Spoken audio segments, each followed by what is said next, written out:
Well, it's pandemonium, as you can see at the Chinese theater for the new IMAX premiere of Pandas. Ben Kilham takes in orphaned black bear cubs and returns them to the wild. Talk to me a little bit about raising these bear cubs, and you've had hundreds over the span of the 20 years that you've been doing it. What does it practically look like for you?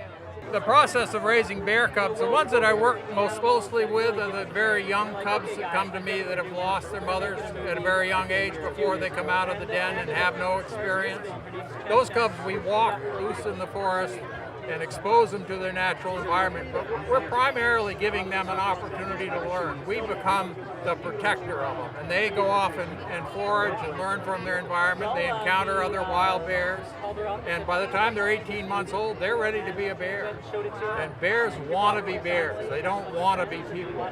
The only thing that brings bears and people together is food, and that's the issue why there's a lot of controversy about black bears in the United States. So your involvement with the film Pandas, I understand that it was kind of your idea to first start using this way that you're training and raising the bears on others like pandas. And so there's this really cool cross-cultural experiment of sorts that's going on with the Chinese government and your training. So maybe talk to me a little bit about how that developed and what we're learning from it.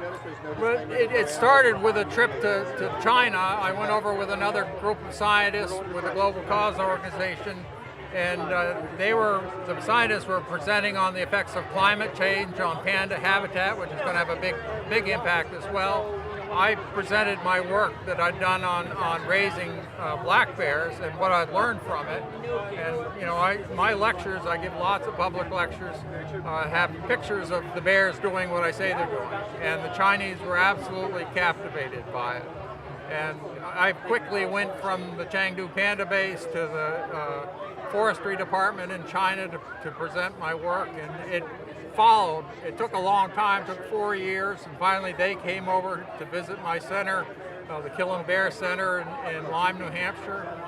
They spent an extended weekend. We took them for a walk with cubs loose in the forest. The cubs were just foraging on hornets' nests. We took them to a bear mark tree where they encountered wild bear scent. They reacted like they would, sniffing and very interested. They did a funny stiff-legged walk.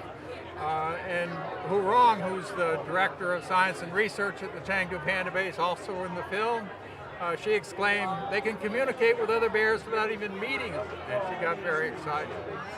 And they were very concerned that the wild pandas, if they had a bear, my main bear is a bear named Squirty.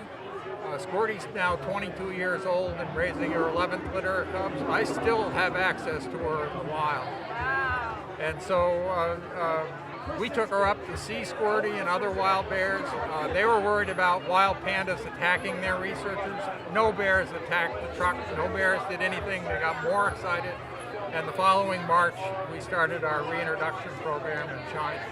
And it is a tremendous cross-cultural opportunity. This is really a Chinese program. And we're acting as U.S. advisors to it based on experience. You can't beat 25 years of experience. I can teach them how to interact with large omnivores and how to do it safely, and I can project what the results are going to be based on my experience. Pandas.